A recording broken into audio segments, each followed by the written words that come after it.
난세의 역사.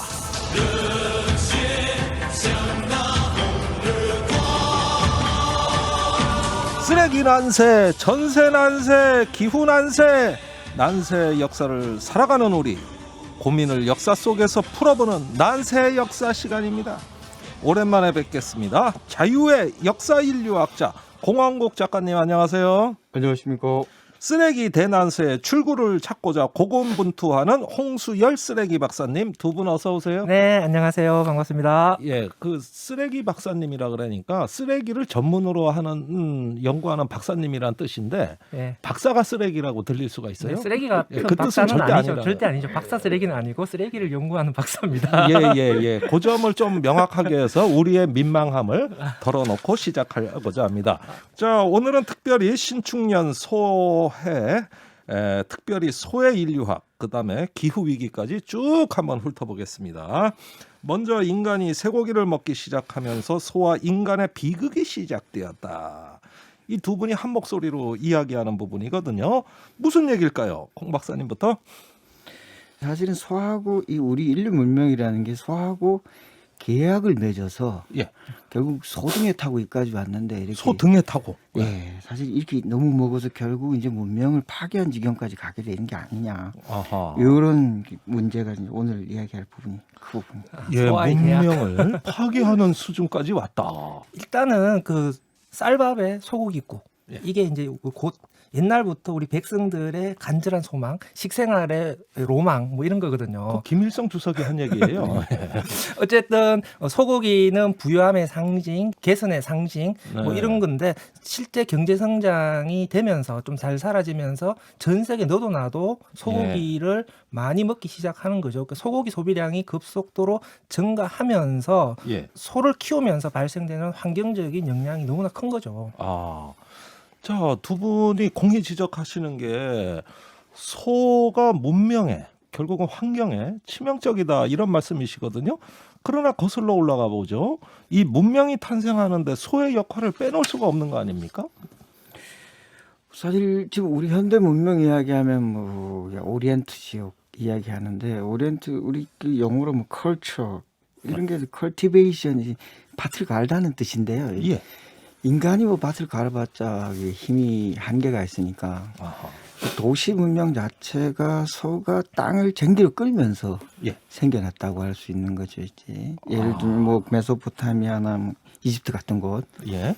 그래서 이제 도시가 생겨나고 큰 도시가 커지는데 또 이제 농경 문명하고 대척점이 되는 유목 문명. 유목. 예, 유목도 사실은 소가 이제 수레를 끌고 목초지 안으로 물이 없는 곳으로 들어가지 않으면은 사실 불가능한 생산 체제입니다. 네. 그래서 지금 뭐 BC 3000년대부터 시작된 두 문명의 두 축이 사실은 소가 없었으면 불가능했다. 아. 예, 이렇게 말할 수 있습니다. 아, 그렇군요. 그러니까 이 소를 가축으로 만들었던 시기를 되게 8,000년 전으로 보거든요. 아, 그런- 8,000년 전. 예, 근데 소라고 하는 것이 고기로 먹기보다는 그 힘을 이용하는 게 인간 생활에 훨씬 더 유용하다라고 예. 생각했기 때문에 주로 소의 충력을 이용한 수단을 이용한 거고 예. 소를 이용해야 되기 때문에 고기 먹는 것은 좀 자제하자. 예. 사실 이런 게 초기부터 있었거든요. 아, 너무 소중하니까 그렇죠. 그때는 희소가치 때문에 먹지 말자는 그런 의미였던 것이죠. 그렇죠. 그 삼국시대부터 보면은 소는 고기로 먹긴 시작했는데 예. 그때 농사에 소를 충력으로 이용하면서부터 네.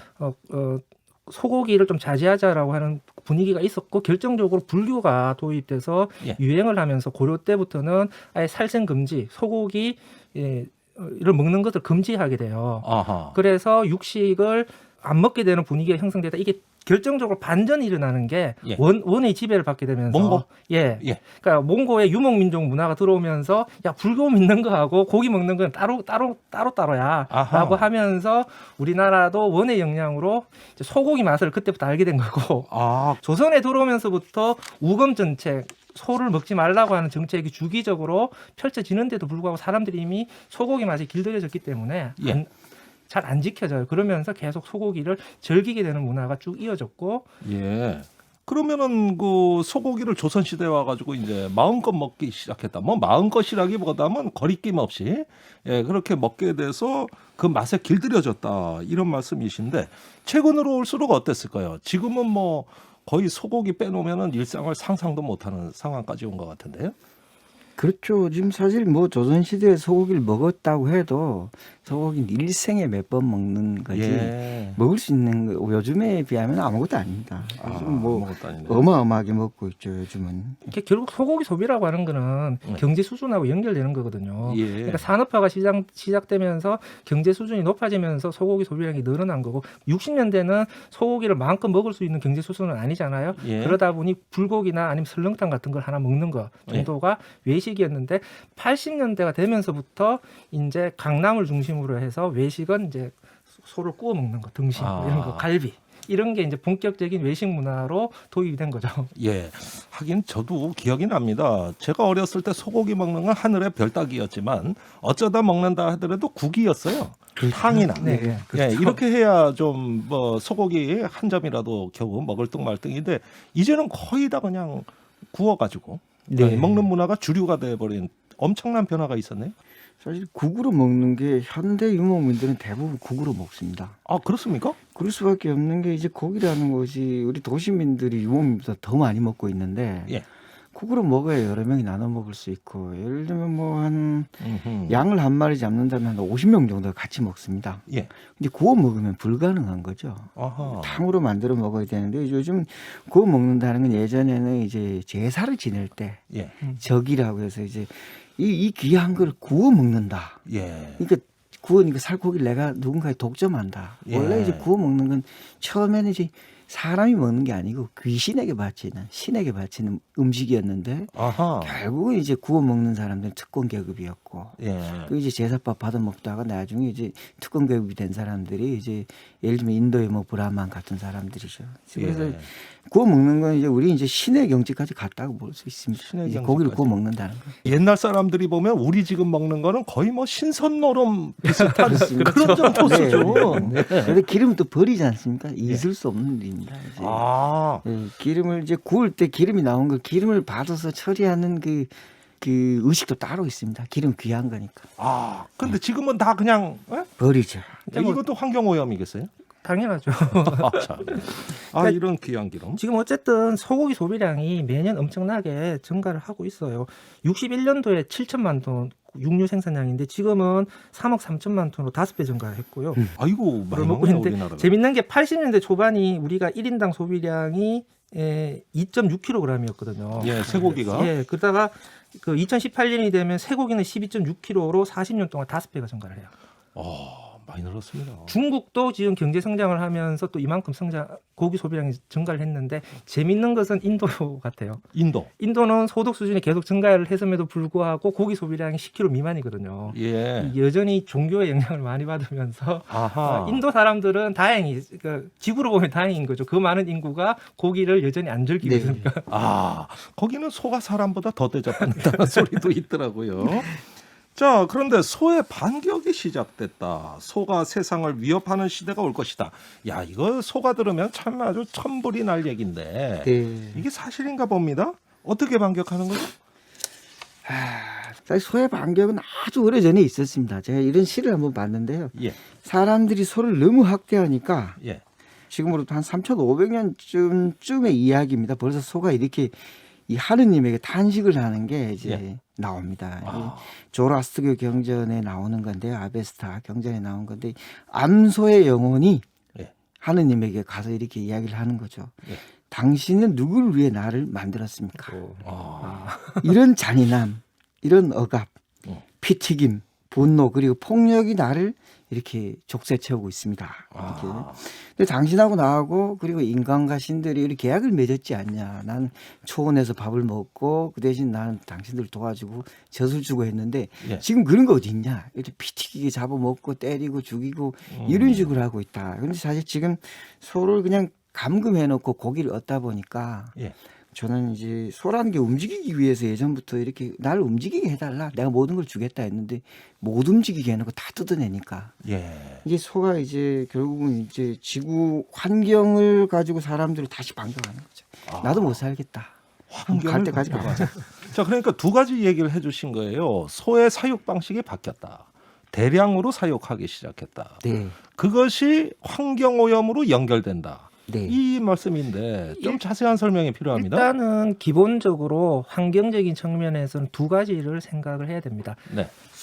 키우는 소의 마리수가 너무 크게 증가를 한 거죠. 예. 지금 전 세계에 키우는 소의 숫자가 한 15억 마리 정도. 15억 마리. 예, 정도 됩니다. 다음에 두 번째가 사료가 바뀐 거죠. 예. 목초가 아니라 옥수수라고 하는 곡물을 사료로 씁니다. 곡물을. 네, 그러니까 소를 빨리 많은 에너지를 투입시켜서 소를 빨리 살찌워야 되잖아요. 예. 그러다 보니 높은 에너지를 가지고 있는 사료를 집어넣어야 되니까 식량으로 쓸 수 있는 예. 옥수수를 소의 사료로 먹이기 시작합니다. 그래서 소의 사료를 공급하기 위해서 농업으로 인해서 파괴되는 문제, 환경의 예. 문제가 발생을 하는 거고요. 그러다 보니 이제 소를 키우는 과정에서 또 문제가 발생을 하는데 예.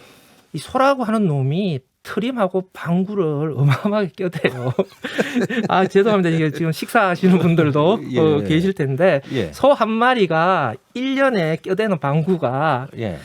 그 메탄으로 발생하잖아요. 가스가 예. 약 1년에 100kg 정도의 메탄을 소 한 마리가 배출을 한다고 합니다. 아. 그러면 메탄 1톤이 이산화탄소 23톤을 배출한 걸로 보거든요. 아, 온실 효과가. 예. 예. 그러니까 소가 한 마리가 100kg의 메탄을 배출을 하면 예. 소 한 마리가 2.3톤의 온실가스를 배출하거든요. 예. 그러니까 15억 마리가 1년 동안 그렇게 방구 껴대고 트림하게 돼버리면 예. 소한테서 나오는 온실가스 양이 약 35억 톤 돼요. 35억 톤이면 지금 온실가스 배출의 거의 두 자릿수 비율일 것 같은데요. 우리나라가 1년에 배출하는 온실가스의 양이 7억 톤 정도 돼요. 예. 그러니까 우리나라가 1년 전체에 배출하는 온실가스의 5배. 5배. 를 소가 배출하는 거고 지금 플라스틱 전 세계 생산량이 4억 톤 정도 되거든요. 예.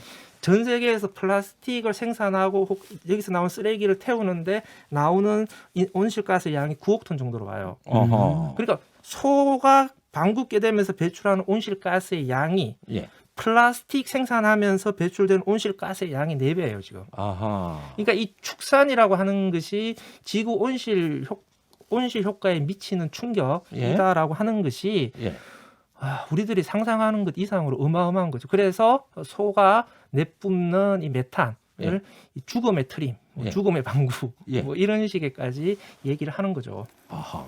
아니 정리해 보겠습니다. 우선 첫 번째가 소를 대규모로 사육하기 위해서 목초지를 조성하려면 산림 파괴하는 거. 네. 그다음에 사육하는 과정에서 옥수수라든가 작물을 공급하기 위한 또 수요. 네. 세 번째는 방귀 트림에서 나오는 메탄가스, 네. 온실가스. 이렇게 하면은 그 소의 생애 주기 전반이 다 지구 환경에 어떤 거스르는 이런 걸로 보여집니다. 네, 지금 숫자가 너무 많으니까. 통계를 보면요, 전 세계 농지의 67%가 예. 가축의 사료를 재배하거나 목초지로 이용하기 위해서 사용이 돼요. 예. 그러니까 식량 작물을 재배하는 데 쓰는 농지가 27% 정도밖에 안 돼요. 예. 아, 그렇군요. 그러면은 여기서 그러면 브라질 같은 경우에 아마존 파괴가 있지 않습니까? 열대우림 파괴. 이런 것도 항상 문제가 되고 그 나라 정치에도 영향을 미치는 걸로 알려져 있는데요. 네. 이것도 소에서 시작된 거라고 봐야 됩니까? 일단 뭐 현재 신규 환경 파괴 이제 소를 키우는 소 목축이 거의 80%의 원인을 제공하고 있다고 이제 브라질 정부 쪽에서 벌써 이제 그런 통계도 있고요. 네. 또 문제는 이제 민주주의에 역행한다는 겁니다. 민주주의까지 나오니까 사실 여기. 뭐 우리 알고 있습니다. 예. 보우소 나르 그 우리 이제 약간 극우 성향을 가진 그분이 그럼 소가 들어있네요. 그 이름에서. 보소나도 완전히 소 이름 같아요. 네, 그분이 지금 대규모 목축업자들을 밀어주고 있습니다. 아, 이분이 뭐 저 정치인입니까? 예, 지금 이분이 뭐 지금 현재 이제 브라질의 대통령이죠. 대통령. 예. 어쨌든 그분이 지금 그래서 브라질의 그 목초지를 만들기 위해서 불을 찌르는데 예. 사법부로 가져가도 예. 승부가 안 납니다. 대부분 이제 질질 끌기만 해요. 아, 그래요. 그러니까 사실은 뭐 소가 원주민을 불태우고 있다 이렇게 말했습니다. 아, 그래서 제레미 리프킨이 육식의 종말이라고 그 하는 기억납니다. 책에서 이런 얘기를 했어요. 브라질에서 키운 소로 만든 예. 햄버거 한 개를 우리가 먹을 때 예. 75kg에 이르는 생명체의 파괴가 따른다. 예. 여기에는 30종의 식물, 100여 종의 곤충, 수십 종의 동물들이 포함된다. 예. 그러니까 우리가 햄버거 하나를 먹을 때 소 한 마리의 희생이 아니라 예. 수백 종의 생명체의 희생이 여기에 들어가 있다. 이렇게 얘기를 했어요. 아 그래요. 참 뭐 이런 이야기까지 나오는 거 보니까 먹으면서도 앞으로 양심의 가책이 좀 생길 것 같은데요. 그렇다고 해서 뭐 소 찾아가 가지고 너 방귀 좀 뀌지 마. 너 때문에 죽겠어. 이렇게 얘기할 수는 없잖아요. 그리고 요새 인간이 어떤 짓을 하냐면 소 방구 들키게 하는 사료를 만들고 그래요. 네. 그래요? 네. 그 효과가 있나 모르겠네. 아니, 그러니까 원천적으로 줄여야 되는데 인간이 자꾸 그 공학적으로 이렇게 접근을 하는 거죠. 아 공학적으로. 아 참 이게 소한테 우리가 너무 못된 짓 많이 하는 것 같아서 너무 이거. 못된 짓을 많이 하고 있습니다. 예. 자 그래서 나오는 얘기 소 방귀세 얘기입니다. 소에게 방귀세를 그 업자들한테 부과하자 이런 얘기 같네요. 이건 참 뭐 이미 목축업을 하는 사람들 입장에서는 당연히 저항할 거고 이게 실효가 있는 얘기일까요? 일단은 결국은 큰 틀에서는 전 탄소세의 흐름으로 봐야 된다라고 생각을 합니다. 그 오염의 원인자는 그 목축업자들도 있지만 소고기를 즐기는 소비자들도 같이 공동의 책임이 있는 것이죠. 따라서 예. 소를 키우는 목축업자들 그리고 소고기 소비를 즐기는 소비자들이 그에 상응하는 예. 책임을 지고 또 세금의 부과를 통해서 비용을 높여줘야 사람들이 소비를 줄일 것이다라고 또 보는 것이죠. 아 그렇군요. 이것도 답변하실 수 있을 질문인지 모르겠습니다만은 그래서 최근에 인공지능을 이용해서 인공 고기를 만든다. 인공육회. 예, 식물성 그 재료를 가지고 쇠고기와 비슷한 인공 고기를 만든다. 이게 대안이고 대체제가 될 수 있다. 이런 주장도 있어요? 뭐 전 충분히 사실 그 문화적인 대안이기 때문에 충분히 가능하다고 보고요. 저는 근데 사실 재밌는 게 인도가 14억 인구인데 인도가 자체 소고기를 안 먹지 않습니까? 물론 네. 물소고기를 먹습니다. 물소는 또 물소고기를 먹습니까? 먹습니다. 예. 버팔로 물소고기를 먹는데 그래서 상대적으로 양은 적습니다. 그래서 사실은 우리가 육류 소비가 우리가 가지고 있는 경제적인 능력에 비하면 상당히 작아요. 예. 문제는 그 육류의 가격이 올라간다고 해서 육류 소비는 떨어지지 않을 겁니다. 아하. 그런 현상이 많이 일어나고 있거든요. 예. 예를 들면 중앙아시아 같은 경우에서 유전이 하나 터지면은요, 예. 소고기 값이 올라가요. 아 경제력이 네. 생기니까. 유전이 터졌는데 소고기 값이 뭔 문제냐? 막 먹는 거죠. 아하. 사실 우리 이제 월급이 100만 원, 200만 원 되지 않습니까? 예. 한 달에 소고기 먹습니다. 기분도 있고. 예. 사실 이런 거는 이제 총체적으로 접근해야 되는데 저는 인도에도 약간 답이 있다고 보는데 예. 다 문화적인 접근법도 있다. 문화적인 접근법. 접근법? 우리 뭐 네. 근본적으로 좀 생각해 보자. 어허. 문화적인 접근법. 예를 들면은 이 소고기에 대한 어떤 사람의 그 취향이나 관념을 바꾸자는 얘기 아닙니까? 예. 근데 그런 접근법이 수천 년 전부터 있었습니다. 사실은. 예. 왜냐하면 소를 고기로 바로바로 먹지 말고 소 먹을 때 우리 다들 뭐 흥성하면서 잔치 벌이면서 소를 먹을 때는 뭔가 의식을 벌이면서 우리 뭐 큰 일을 저질렀다. 뭐 저 말하자면 큰 죄를 저질렀으니까 반성하자. 죄도 이렇게 나누면서 국물 떠먹고 하자는 그런 건데 아까 그 제가 처음에 이야기했던 그 경전이에요. 예. 일단 그 신과 소와 인간의 대화인데 예. 예언자인 그 자라투스트라 조로아스터가 그런 말을 합니다. 예. 자 이제 그렇다면 늘 이렇게 학대당하고 있는데 하느님의 창조물인 우리 나의 영혼과 예. 너희 소의 영혼이 예. 우리 앞으로 어떻게 하느님과 함께 힘을 합쳐서 이 세상을 바꿀 수 있는 정의롭게 바꿀 수 있는 가능성은 없는가? 소에게 묻고 있는 거죠. 이렇게 소에게. 그렇습니까? 그래서 모든 문제는 일단 소의 입장에서 조금만 더 생각해 보면 예. 사실 움직이는 게 가축인데 그냥 똥 위에서 서 있다가 사람에게 먹히는 게 이게 나의 운명인가? 소의 입장에서 다시 생각해 보면 어린이들에게 소의 입장에서 너 한번 생각해 봐. 먹을 때 혹은 뭐 우리가 먹을 때 이런 문화적인 접근법도 전 사실은 이제 가격적인 접근법보다 훨씬 더 크다고 봅니다. 사실은 그런 성공한 케이스가 굉장히 많거든요. 저는 이것을 소비의 근대화라고 보거든요. 소비의 근대화. 그러니까 많이 쓰자 풍족하게 소비를 하자라고 예. 하는 것은 소비의 민주화라고 얘기를 해요. 예. 특근층만 즐기던 소비를 서민들도 즐기게 하자. 예. 그러니까 특권층들만 먹는 소고기를 서민들도 즐기게 되었다. 이것은 마치 진보의 상징처럼 옛날에 얘기를 했거든요. 예. 그러니까 이걸 소비의 민주화라고 얘기를 해요. 예. 그런데 이 소비의 민주화의 결과 결국은 지구가 절단나게 생긴 거니까 이것을 극복해야 되는데 예. 어떻게 극복할 거냐? 결국은 우리 소비에 대한 조금 더 성찰이 필요한 거다. 이게 소비의 근대화인 것이죠. 예. 그러니까 우리 소비로 인해서 발생되는 문제들에 대해서 조금 더 이성적으로 다 살펴보고 우리 이성에 의해서 뭔가의 변화, 대안들을 찾아 나가자라고 예. 하는 거고 저는 이제 공 작가님이 얘기한 거하고도 결국 결이 같다라고 생각을 합니다. 이걸 문화의 관점에서 볼 거냐, 이성의 관점에서 볼 거냐라고 예. 하는 건데 어쨌든 인간이 알게 되면 변할 수 있다라고 하는 거거든요. 그리고 예. 저는 젊은 층에게도 많은 희망을 봅니다. 요즘 우리 젊은 층들이 청년들이 사실 비건들이 굉장히 많이 늘어나고 있어요. 네. 육식으로 인해서 발생된 이 문제에 대해서 공부하고 알게 되니까 아하. 스스로 변화가 일어나는 거거든요. 예. 그래서 저는 예. 뭔가 변화를 찾아갈 것이다라고 생각을 합니다. 사실 저는 뭐 고기를 많이 안 먹더라도 고기를 먹는 사람들에 대해서 문화적인 뭐 혐오감은 없습니다. 문제는 너무 먹는다는 거죠. 너무 많이 먹는. 근데 사실은 그게 사실 자기 몸과 실질적인 욕구에 의한 것인가 예. 아니면은 소비를 부추기는 어떤 다른 요인에 의한 것인가 생각할 때 저는 다른 문화적인 요인이 훨씬 크다고 보는 거죠. 아, 그렇군요. 예, 그러니까 저 사람이 먹으니 나도 먹고, 회식 자리 가면은 뭔가 좀 먹은 것 같아야 되니까 당연히 네. 고기 먹게 되고, 먹기 싫은데 또 먹고, 예, 이런 이야기 같습니다. 자, 마지막으로 두 분이 생각하시기에 소와 인류가 평화롭게 공존하기 위해서 어떤 변화가 필요하다고 보시는지 한 말씀씩만 부탁드립니다. 소고기를 바로 끊기는 힘들다라고 생각할 수도 있어요. 하지만 저는 우리가 먹는 소고기는 단순한 소 한 마리의 희생이 아니라 그 소를 키우기 위한 수백 마리의 생물들의 희생이 따른다라고 하는 것이죠. 네. 우리가 그 소고기를 즐기면서 우리가 즐기는 이 소고기에 따른 이 생명들의 희생들도 같이 생각하면 점차 소고기를 줄여가지 않을까라고 생각합니다. 알겠습니다. 공 박사님. 보통 뭐 일단 소와 인간은 영혼의 동반자라고 생각을 하시고 예. 소가 우리한테 문명을 갖다 줬으니까 예.